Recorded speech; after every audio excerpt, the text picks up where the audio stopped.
My mother told me on Christmas Eve that because I was childless, it was my job to support them. She said this in the house I paid for, in front of the family I fed. So, I made one phone call to my lawyer and set in motion a plan that would teach them the true value of my job. This is where the story truly begins, and you won't want to miss what happens.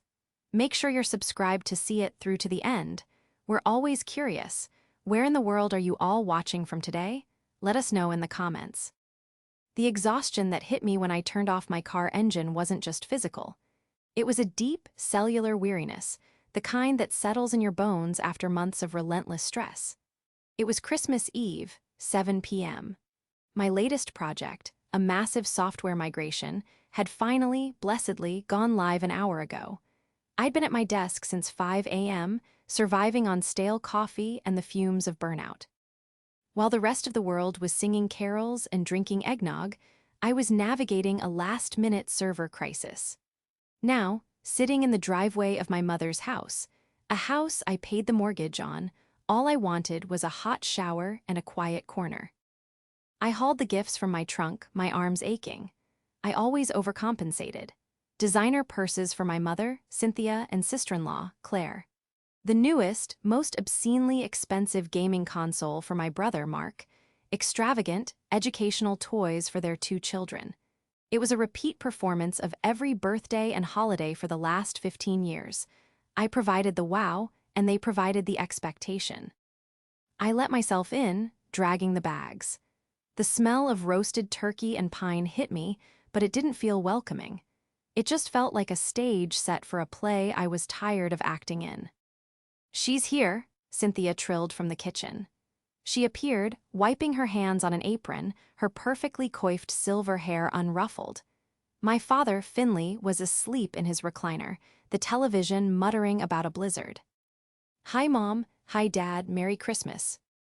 Cynthia's eyes immediately went to the mountain of gifts I'd piled by the door.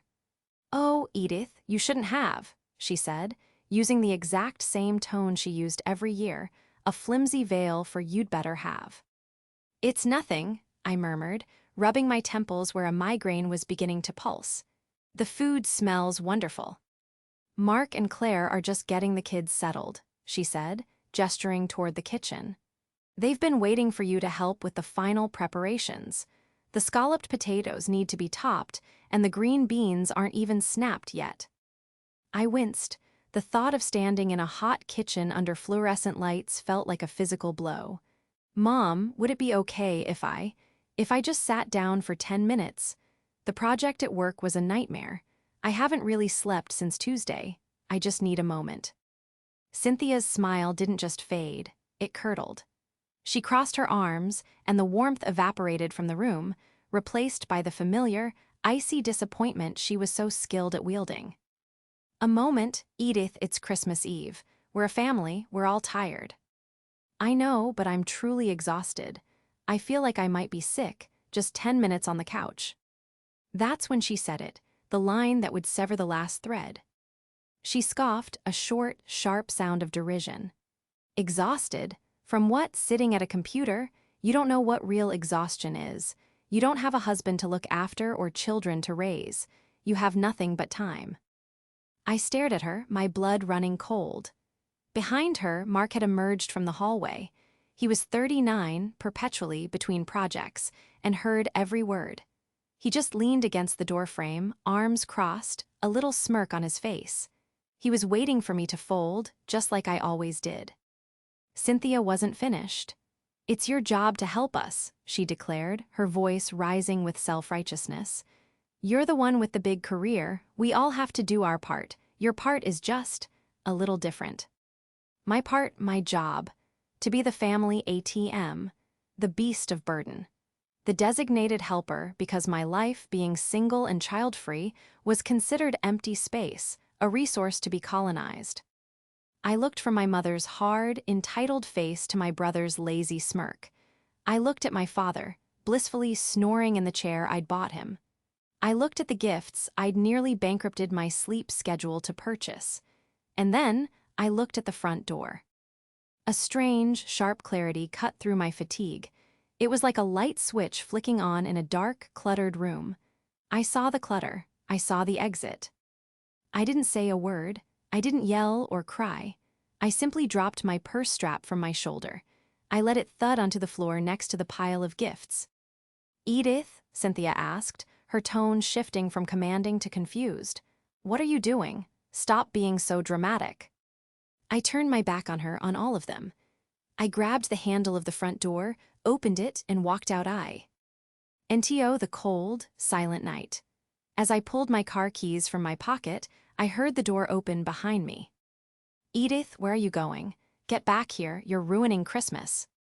I got in my car, started the engine, and backed out of the driveway, the crunch of the snow under my tires the only sound I made. The betrayal was so profound, so absolute, it was almost clarifying. The 20-minute drive to my own quiet, empty apartment felt like an eternity. My hands were shaking so hard on the steering wheel that I had to grip it with white-knuckled force. The shock was wearing off, replaced by a seismic, rolling wave of grief and rage. It wasn't just the words. It was the absolute, unvarnished truth behind them. It was the casual, brutal dismissal of my entire life, my sacrifices, my 70-hour work weeks. My job wasn't my career. It was to serve them. When I walked into my apartment, the silence was a relief. I dropped my keys, shed my coat, and collapsed onto my sofa. I didn't turn on the lights. I just sat in the dark, watching the snow fall outside my window, the blinking Christmas lights on my neighbor's balcony mocking me. My phone, which I'd put on silent during the project launch, was dark, but I knew it wouldn't stay that way. As if on cue, it lit up. The caller ID was Mom. I stared at it. It buzzed 3 times, stopped, and then immediately lit up again. "Mom," then again, "Mom." After the 4th missed call, a text message appeared. "Where are you? Your father is upset. You have made a terrible scene." I laughed, a dry, bitter sound. My father, who was asleep. I had made a scene by leaving. Another text, this time from Mark. "Way to go, Edith. Mom is in tears. You really ruined Christmas. What is wrong with you? Just come back and apologize so we can eat." Apologize? The audacity of it was breathtaking. I felt the migraine slam into my skull, a spike of pain right behind my eyes. I was the one who was supposed to apologize. My phone rang again. This time I picked it up. I don't know why. Maybe I needed to hear it one more time. "What is wrong with you?" Cynthia shrieked. "No, hello. No, are you okay?" "I'm tired, Mom," I said, my voice dangerously calm. "I told you I was tired." "You're selfish, Edith, that's what you are, after everything we do for you." "Everything you do for me?" I cut her off, and the ice in my own voice surprised me. "What exactly is that? Do you mean the way you've let me pay your mortgage for 15 years? Or the way you let me fund Mark's business that never makes a single dollar?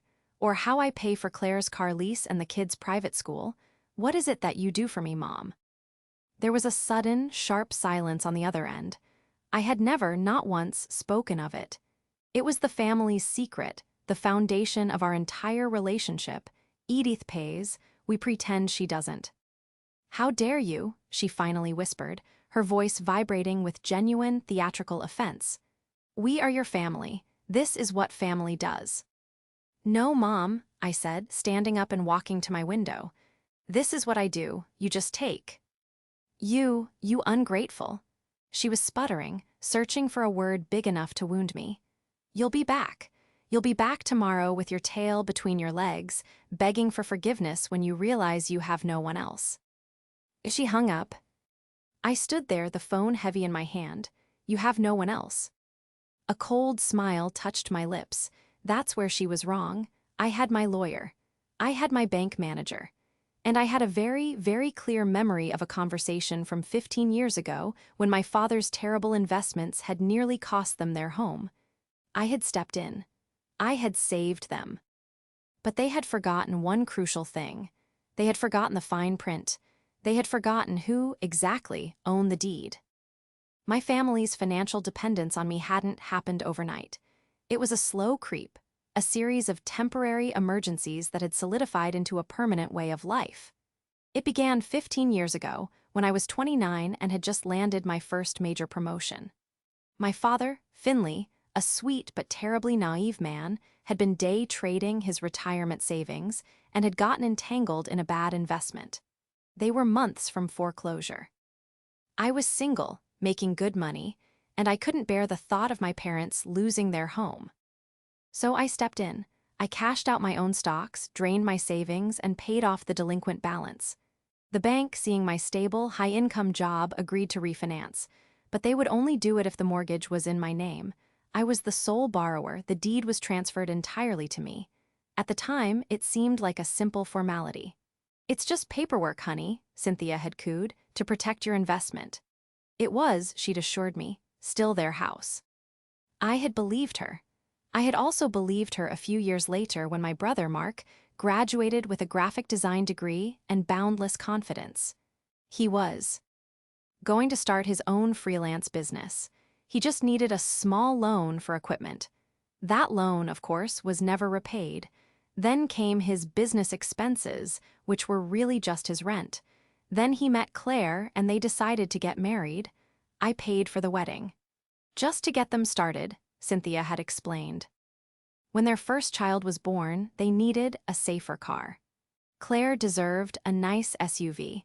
I co-signed the lease. When the kids were old enough for school, public school just wouldn't do. They had to go to the best private academy. "It's for your niece and nephew's future, Edith," Mark had insisted, as if I were a monster for even questioning the $30,000 a year tuition. My job in the family was clear. I was the provider. Cynthia, my mother, was the architect of this dynamic. She was a woman who had always valued appearances above all else. She loved playing the role of the generous matriarch, hosting elaborate Christmases and bragging to her friends about her successful son and her wonderful grandchildren. She never mentioned that I funded her entire lifestyle. She had retired early, as soon as I'd taken over the mortgage, claiming stress. My father, Finley, simply went along. He was a passive, quiet man who was content to let Cynthia manage the family, and by extension, my bank account. He just wanted to watch his television and have a nice dinner. Mark was the golden child, the boy who could do no wrong. He was creative and sensitive. My success, in their eyes, wasn't a product of my intelligence or my brutal work ethic. It was just a happy accident, a stroke of luck that I was good with computers. I was the practical, unglamorous but necessary utility. Mark was the art. Their image of me was so fixed, their entitlement so entrenched, that they never once considered the source of the money. They saw me as a machine that had just broken down. They genuinely believed I would be back, as my mother had shrieked. They couldn't conceive of a reality where I wouldn't. They had forgotten that the machine had an off switch. And they'd forgotten that I was the only one with her finger on it. I did not call them on Christmas Day. I turned off my phone, made myself a pot of tea, and slept for 14 hours. When I woke up, it was dark outside again. The feeling of clarity hadn't faded. It had sharpened into a cold, hard resolve. My phone, when I finally turned it on, had 37 missed calls and a cascade of text messages. They ranged from Claire's manipulative guilt trips. "The kids miss their Aunt Edith. They keep asking why you left them," to Mark's outright threats, "If you don't pick up, I'm coming to your apartment. You're acting insane," to Cynthia's mix of commands and feigned concern, "This isn't funny, Edith. Call me immediately. We are worried sick." Worried sick, not about me, but about their allowance. I ignored them all. The next morning, December 26th, while the rest of the world was returning unwanted gifts, I was on the phone with my lawyer. "Sarah, hi, it's Edith. Merry Christmas. Listen, I need to make some structural changes to my portfolio." Sarah had been my estate lawyer for years. A sharp, no-nonsense woman who had helped me set up my will and investment accounts. "Structural changes, okay, what's on your mind?" "First," I said, pulling up my bank statements on my laptop, "I have several recurring automatic payments that I need to stop immediately. One is a car lease for a Claire last name. One is a tuition payment to the Northwood Academy. And one is a monthly transfer to a business account for Mark last name designs." There was a pause on Sarah's end. Okay, she said slowly. That's simple enough. You can do that through your bank. Why are you calling me? Because of the second part, I said, taking a deep breath. I need you to begin the process of selling the property at 124 Willow Creek Drive. This time, the silence was longer. Edith, Sarah said, isn't that where your parents live? Yes, the house is entirely in my name. The mortgage is in my name. I have been paying it and all the property taxes for 15 years. I no longer wish to own it. I see, Sarah said, and I could hear the faint sound of typing. This is a significant move, Edith, especially right after Christmas. It was a Christmas Eve revelation, Sarah. Got it. Well, the legal part is straightforward. It's your asset. You can sell it whenever you like. We'll need to serve them with a formal notice to vacate. Given the long-term, non-lease tenancy, we'll give them 60 days. That's generous. That's fine, I said. And Edith, what about the business you're funding? Mark's, was it? I seem to recall setting that up for you. It's a sole proprietorship, correct? Funded from your investment account. Yes, I said. And you are the sole proprietor, she stated. It wasn't a question. Yes, I am. So when you stop the payments, you're not just cutting him off. You're effectively dissolving his business. All the business assets, the computers, the car leased under that account, are legally your assets. A cold thrill went through me. I hadn't even considered that. Mark's entire professional identity was, legally, me. Good to know, I said. Let's start with the notice to vacate. Send it via certified mail, and I'll handle the bank. After I hung up with Sarah, I opened my laptop and logged into my bank. My fingers hovered over the mouse. This was the moment. 15 years of resentment, of being taken for granted, of being the invisible engine running their lives. I clicked, stop automatic payment. Confirmed, I clicked again. Transfer funds. I emptied the business account for Mark Designs, transferring the $8,000 balance back to my own savings. I clicked a third time. Stop automatic payment. Tuition, confirmed, and the fourth, the car lease, confirmed. Then I called my bank's private client manager. Hi, David. I need to close the credit card for my authorized user, Cynthia last name. Yes, effective immediately. The trap wasn't just the house. The trap was the entire financial ecosystem I had built and which they had mistaken for the natural world. I had just introduced an extinction-level event. The first explosion happened 48 hours later. I was at my desk, deep in the project's post. Mortem analysis when my phone, which I'd left on vibrate, began to dance across the wood. The caller ID was Mark. I let it go to voicemail. He called back, and again, and again. Finally, a text message came through that was just a string of incoherent, furious keyboard smashes. It was followed by one that was chillingly clear. My business account is empty. My card was declined. What did you do? It wasn't a question. It was an accusation. I let him stew for an hour before he called again. This time, I answered. Edith, he roared. I had to pull the phone away from my ear. You stole my money. You stole all my money. The bank said the account was empty. Hello, Mark, I said calmly, sipping my tea. It's not your money. It's my money. It's an account I own for a business I am the sole proprietor of. I decided to reallocate my funds. You, of all people, should understand a simple business decision. He was sputtering, a noise of pure infantile rage. But, my clients, my bills, my car payment. Ah, about that. The car isn't yours either, Mark. It's a business asset. And since I'm dissolving the business, I'll be in touch about recovering it. I'd advise you not to drive it. What? You're recovering my car? You can't do that. I can, and I am, but that's not why you called. You called because your card was declined. A hard lesson in budgeting, I suppose. You should try it sometime. I could hear him breathing, thick and heavy with panic. Mom was right. You're evil. You're trying to ruin me. Why are you doing this? Your mother made the terms perfectly clear on Christmas Eve, Mark. I'm just finally accepting my job. My job is to be the childless, husbandless woman with nothing but time. And I've decided my time is better spent managing my own assets, not yours. I'm coming to your apartment. I wouldn't, I said, my voice as cold as the snow outside. The locks have been changed, and the concierge has your photo. You're not permitted on the property. I hung up. The silence that followed was delicious, but I knew it was just the appetizer. The main course would be Cynthia. It came the next day, a Saturday. The certified letter from Sarah had arrived. This time, the call was from a blocked number. I answered. It was Cynthia, and she was weeping. Not the crocodile tears of offense from Christmas, but the raw, terrified sobs of someone who has just had the rug pulled out from under them. Edith, honey, there's been a mistake. What's that, Mom? We got a letter from a lawyer. Her voice cracked.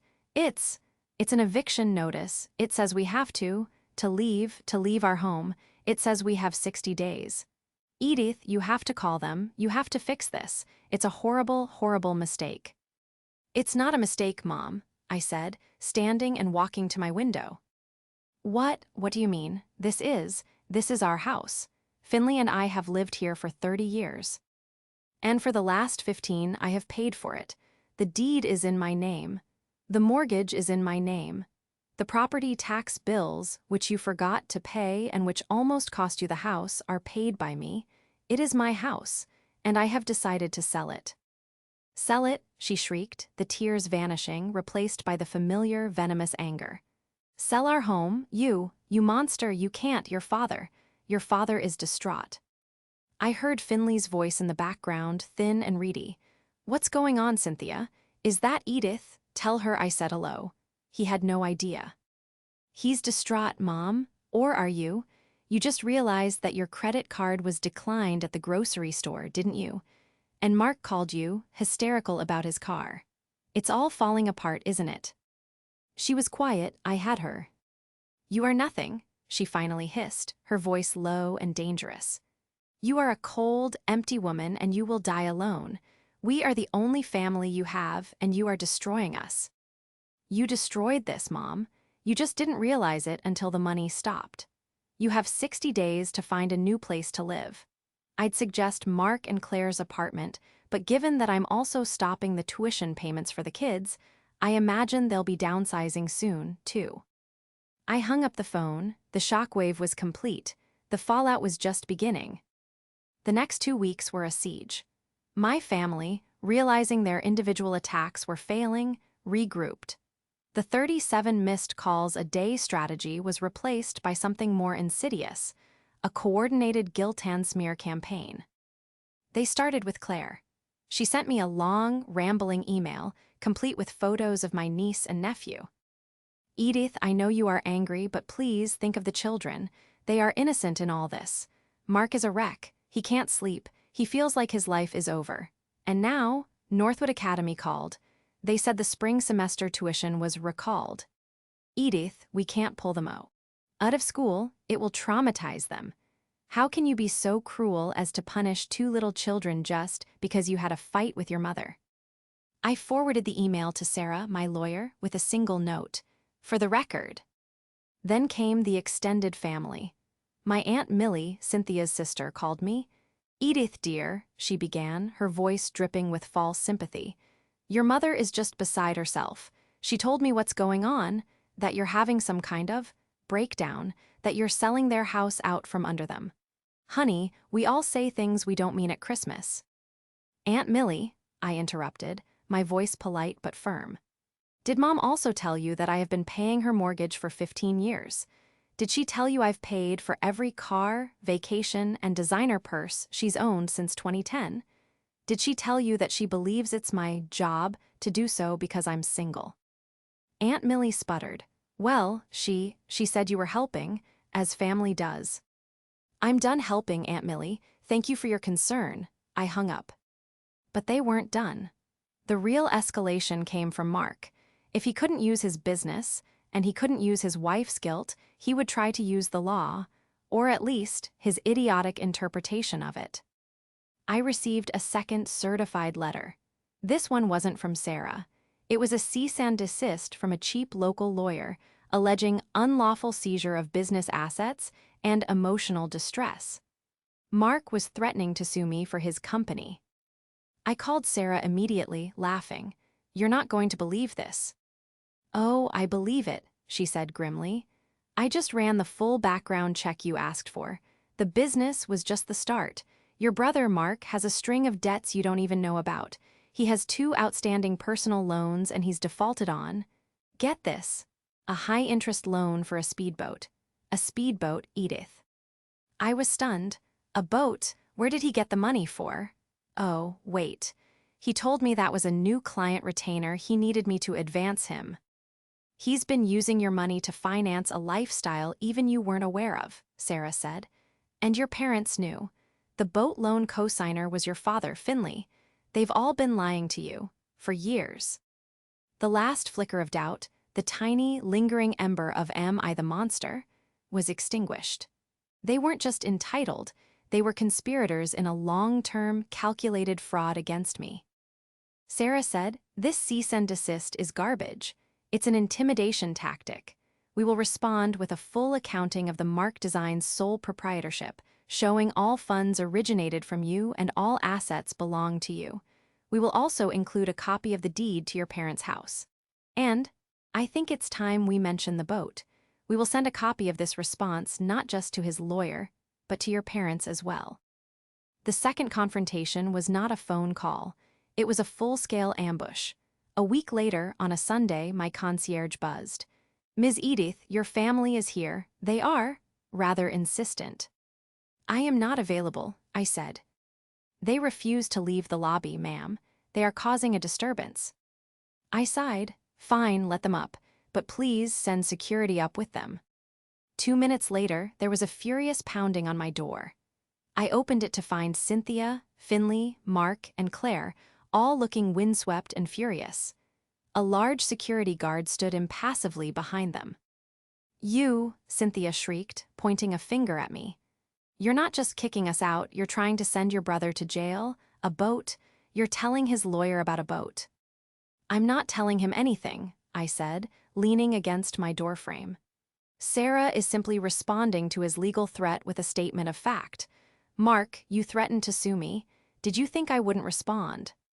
Mark, for the first time, looked terrified. The lazy smirk was gone, replaced by the pale, clammy look of a cornered rat. That was just to get you to talk." "Well, you have my attention," I said. "And you have Sarah's. And now, you have the attention of your other creditors, who will be very interested to know that your primary source of income has dried up." "Edith, please," my father, Finley, finally spoke. He stepped forward, his hands trembling. This is just a misunderstanding. We can talk about this. Your mother, she's not well." "She was well enough to tell me my life was empty and that my only job was to serve her," I said, my gaze hardening. "And you were well enough to co-sign a fraudulent loan for your son, using my money as the collateral. Did you think I'd never find out, Dad?"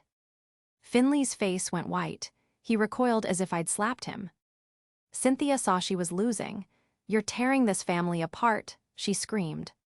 "No, Mom," I said, my voice dropping to a calm, final whisper. "I'm just turning off the life support. The family was already dead. You killed it." I looked at the security guard. "They're trespassing. Please escort them out." As they were herded back toward the elevator, Cynthia had one last, pathetic shot. "You'll regret this. You'll be all alone." I smiled, a real, genuine smile. "I'm not alone, I'm free." I closed the door. The 60-day notice was set to expire on the last day of February. In that time, my family's attempts to contact me became more and more pathetic. They devolved from threats and guilt to desperate, one-line texts. "Please talk to us." "Edith, call your mother. We can fix this." But they never, not once, included the words, "We're sorry." They didn't want reconciliation, they wanted the money back on. I had given Sarah instructions to list the house on March 1st. My parents, it seemed, were in denial, convinced I would blink. They made no effort to pack, no effort to look for a new place. They were staging a sit-in, believing I wouldn't have the heart to actually make my elderly parents homeless. The last week of February, Sarah confirmed my suspicions. "They're still there, Edith. The realtor did a drive-by. Lights are on, cars are in the drive. They're calling your bluff. We need to be prepared to proceed with a formal eviction on Monday." But I had a better idea, a more public one. Claire in. A last-ditch effort to prove they were a normal, happy family had been posting all over social media about a big family dinner for my father's 69th birthday. It was scheduled for Saturday, March 2nd, at their house, my house. The invitation I received via text, full of smiley face emojis, was transparently a trap. A final attempt to get me in that house, where the combined emotional weight of the family could be brought to bear on me. "Sarah," I said on the phone, "are you free on Saturday evening, and can you bring the realtor?" Saturday night, I didn't arrive with a gift. I arrived in a separate car from Sarah and Mr. Henderson, the realtor, a tall, imposing man in a sharp suit. I had asked them to park down the street and wait for my text. I walked up the driveway, the same driveway I'd pulled into on Christmas Eve. I could hear music and laughter from inside. They were really putting on a show. I rang the bell. Mark opened the door. His face, when he saw me, was a bizarre mix of hope and resentment. "Edith, you came." "You invited me," I said, stepping inside. The scene was surreal. The dining room was set for a feast. Aunt Millie was there, along with a few of my parents' old friends. Everyone stopped talking when they saw me. Cynthia emerged from the kitchen, a strained, brittle smile plastered on her face. "Edith, darling, we were so worried you wouldn't make it." She bustled over to hug me, but I held up a hand. "I'm not here for the party, Mom." The smile wavered. What do you mean, dear? It's your father's birthday." "His birthday was last week," I said. "This isn't a party, it's an ambush, and I'm afraid it's not going to work." "I don't know what you're talking about," she said, her voice turning sharp. "You've all had 60 days to vacate my property. That notice expired yesterday. Instead of packing, you decided to throw a dinner party. Did you really think I was bluffing?" The color drained from Cynthia's face. The other guests looked around, confused. Our house," Finley stammered, standing up from the table. "My house," I corrected him gently, "and it's time to go." "You wouldn't," Cynthia shrieked, dropping the hostess pretense. "You wouldn't throw your own parents out in front of their friends." "You were happy to humiliate me in front of my family," I said. "Now, please, get your coats." "This is insane," Mark stepped forward. "You're insane, you can't do this, we haven't found a place." "That sounds like a you problem, Mark, not a me problem." I took out my phone and sent a text. "We're ready."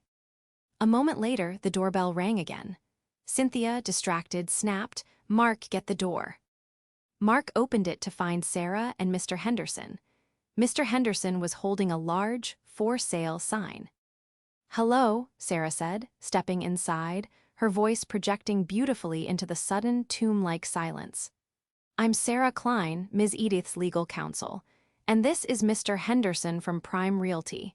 We're here to begin the assessment for the sale of the property. Please don't let us interrupt your packing." Aunt Millie let out a little gasp. Mr. Henderson smiled broadly at the shocked guests. "Pardon us," he said, walking past them into the living room. "My, what wonderful natural light. This will photograph beautifully once the clutter is cleared. We're planning the first open house for next weekend." This was the moment. The public, undeniable, systematic exposure. Cynthia looked at her friends, their faces a mixture of pity and horrified fascination. She was utterly humiliated. How could you?" she whispered, her entire body shaking. "I learned from the best, Mom," I said. I looked at Mark, whose face was ashen. "Mark, Claire, I'd suggest you pack your bags, too. Since you're moving out of your apartment and Dad's house is now for sale, you'll all need to find a new place to live. Maybe you can all get a place together. Your family, after all. It's your job to help each other." Mark looked at Cynthia, his eyes wide with panic. The golden child, finally realizing the bank was closed. He didn't look at his mother with love. He looked at her with the dawning, furious horror of a parasite whose host has just died. That, right there, was my victory. I turned and walked out the door, leaving Sarah and the realtor to begin their work, their voices discussing staging and curb appeal as the party completely dissolved behind me. The downfall was not a single crash. It was a slow, pathetic collapse. The public humiliation at the party was the final blow. My parents' friends, who had only ever heard Cynthia's version of the difficult, ungrateful daughter, now had the full picture. The social exile was immediate. Legally, they had no leg to stand on. With the threat of a formal, sheriff-led eviction hanging over them, my parents and Finley, Mark, and Claire, Finley being the passive father, Mark the brother, and Claire the sister-in-law, not F. Inley as the father, which was a previous misunderstanding, finally vacated the house. They took only what they could fit into a U-Haul, leaving behind 15 years of furniture and junk I'd paid for. I had it all professionally cleared and donated. The house, in a hot market, sold in 4 days for 20% over asking price. The check, when it cleared, was the most satisfying I had ever received. Mark's life unraveled just as quickly. Without my funding, his business vanished. His car was repossessed. The lawsuit he'd threatened was dropped when Sarah sent the blistering reply, which included the promissory notes for the boat loan. He and Claire were forced to pull their children from private school. Claire, facing the reality of a budget for the first time in her adult life, got a job as a cashier at a grocery store.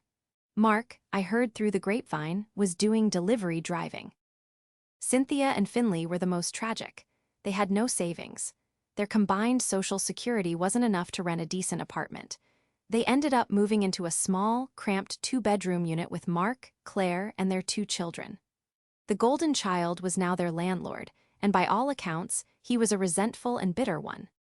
Cynthia, who had once bragged about her son's creativity, was now a full-time, unpaid nanny, trapped in a tiny apartment with the consequences of her own making. I used the proceeds from the sale of the house to do something I hadn't done in my entire adult life. I took a vacation, a real one. I bought a first-class ticket to Italy and spent 3 months there. I saw Florence. I learned to make pasta in Tuscany. I walked through the ruins of Rome. I turned my phone off for weeks at a time.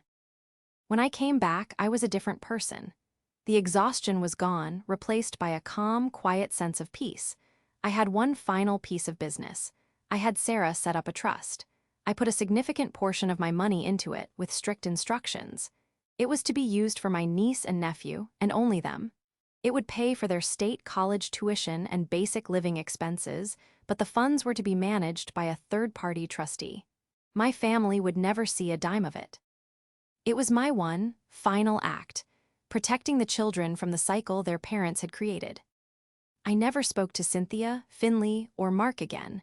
There were no apologies, no late-night calls. There was only silence. I had cut out the rot, and in its place, something new had a chance to grow. I had my career, I had my friends, and I had, for the first time, my own life. And it was more than enough.